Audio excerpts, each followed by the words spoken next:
What happens when beauty itself turns into a weapon used against you?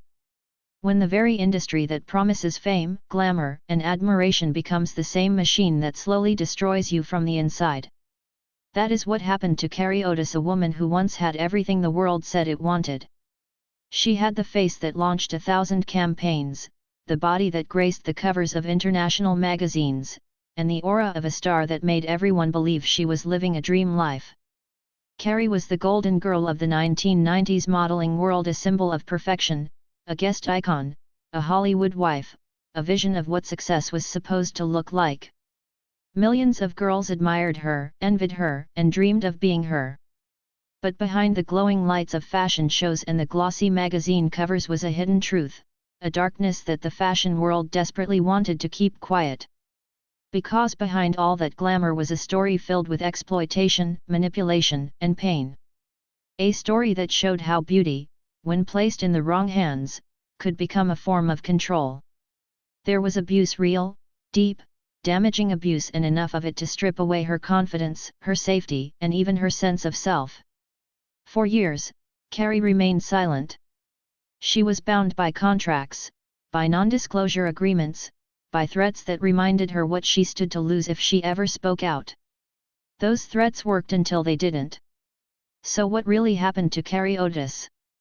How did one of fashion's brightest stars become the woman that powerful people tried so hard to silence? And why did it take decades for the truth to finally come out? This is the story the fashion industry never wanted you to hear.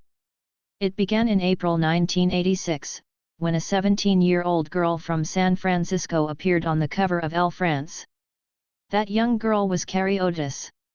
It was her first major magazine cover, and it changed everything overnight.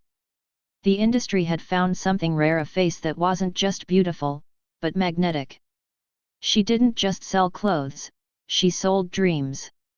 Within 2 years, Carré had become the face of Guess jeans. Those black and white campaigns shot by Wayne Mazer turned her into an icon. The photographs were bold, sensual, and raw images that redefined what it meant to be sexy and confident. They weren't just pictures, they were cultural moments. By 1988, Carré Otis was earning $10,000 a day from modeling shoots. Her image covered billboards from Times Square to Sunset Boulevard. She appeared on the covers of Vogue, Harper's Bazaar, and Cosmopolitan.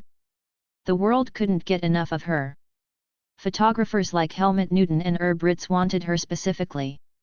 Every designer, every fashion editor, every brand wanted to work with her. Carré Otis was officially the new golden girl of modeling. But behind that perfect image was a teenage girl who was quietly falling apart. She didn't yet understand the world she was in, the pressures she was under, or the power dynamics that surrounded her. Later, she would describe those years as a time of deep disconnection when she didn't know how to say no, didn't understand what boundaries were, and couldn't recognize how fast she was losing herself.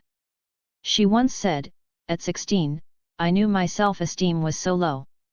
I was underdeveloped, shy, and scared. But the performer in me could walk that runway." It was that performer, not the real Carré, who became the star. Success in modeling, however, always comes at a price. Industry insiders knew the truth. Most modeling careers lasted only 2 or 3 years before the pressure broke the girls who carried them. The endless travel, the obsession with thinness, the constant scrutiny, it was too much. But Carré seemed different. She was consistent, professional, and her beauty was timeless. By 1989, she was represented by Ford Models in New York, one of the most powerful agencies in the world. Her life looked glamorous from the outside: private jets, 5-star hotels, designer clothes, photo shoots in exotic locations. She partied with celebrities and Hollywood royalty. But beneath that illusion, she was still a frightened teenager navigating an industry that demanded obedience and silence. Even then, cracks were beginning to show. Her relationship with food became obsessive. Her body became a battlefield between who she really was and who the industry demanded she be. She was told to be sexy but innocent, confident but submissive, thin but healthy. The contradictions never stopped. She began losing touch with her real self, and isolation took over. The unspoken rules of fashion were clear: be grateful, stay quiet, and never question the men in charge. Agents controlled her time, her money, her schedule, even her emotions. Carré Otis had everything: fame, beauty, success, but as she would later say, people told me I had it all. But I didn't have myself. By age 20, her physical and emotional exhaustion was overwhelming.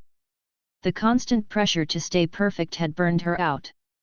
She took a break, checking into a wellness retreat to recover. But before she could fully rest, her phone rang. It was her agent, telling her about a film role she couldn't refuse. Vulnerable and uncertain, she agreed to take it, a decision that would change her life forever. The movie was Wild Orchid, 1989, directed by Zalman King. It was an erotic drama set in Brazil, and it was her first major film. Her co-star was Mickey Rourke, older, famous, and already known for his intensity. On screen, they were lovers. Off-screen, their connection blurred the line between acting and reality. Carré later revealed that parts of what happened during filming were not fully consensual. The boundaries disappeared. The cameras rolled, but the pain was real. She said later, "I was exploited. I was abused. I was used on that movie set." After the film, stills from the movie were sold to Playboy against her wishes. Her sense of control vanished. When Wild Orchid premiered in 1990, critics focused on its eroticism, not on her experience. To the public, she became Mickey Rourke's new love interest. Soon after, they were married, a union that, behind closed doors, became a cycle of control and fear. Carré said she accepted his proposal when her self-esteem was at its lowest. She knew it was a bad decision but felt powerless to stop it. In her words, "My voice was lost. I knew it was wrong, but I said yes." Rourke monitored her constantly, isolated her, and discouraged friendships. The people around her, agents, executives, stylists, looked away. Her career began to crumble. Casting directors stopped seeing her as an individual and only as Mickey's wife. Her world shrank. Her self-worth collapsed. To the outside world, she still smiled on red carpets, still posed for photos, but inside she was fading. Her eating disorder worsened, and she was hospitalized for heart problems caused by anorexia. The fear of speaking out was constant. She had been warned that if she talked, she'd lose everything. And so, she said nothing. For years, that silence protected others and destroyed her. In 1998, Carré filed for divorce. It was a step toward freedom but not an instant recovery. By then, her health was fragile, her career had stalled, and she had disappeared from the spotlight. The world had moved on. The woman once worshipped as an icon had become invisible. But her healing journey was just beginning.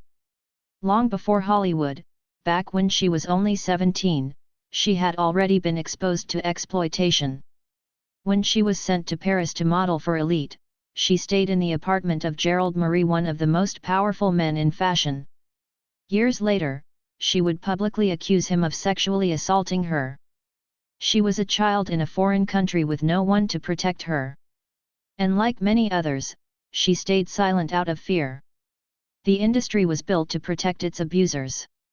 Complaints disappeared, victims were blacklisted, and silence was rewarded. Carré internalized it all, turning her pain inward.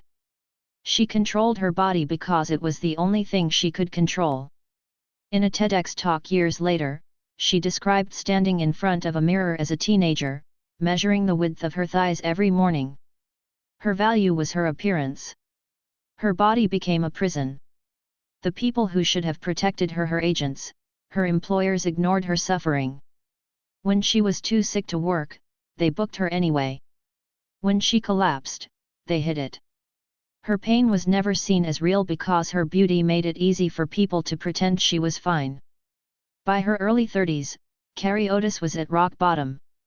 Divorced, addicted, and sick, she was no longer the glamorous woman the world once adored. The same industry that built her had destroyed her. But slowly, quietly, she began to rebuild. She moved to Colorado, far away from the noise. There, she started therapy, turned to Buddhism, and began the long process of healing. For the first time, she reconnected with her body not as an object, but as part of herself. She learned that she didn't have to live in survival mode anymore. I began to put the pieces of myself back together, she said. I began to reclaim my voice. She started speaking with other women, other survivors. She found solidarity in their stories. And eventually, she decided she would no longer be silent. In 2011, she published her memoir, Beauty Disrupted. It was raw, fearless, and unapologetic.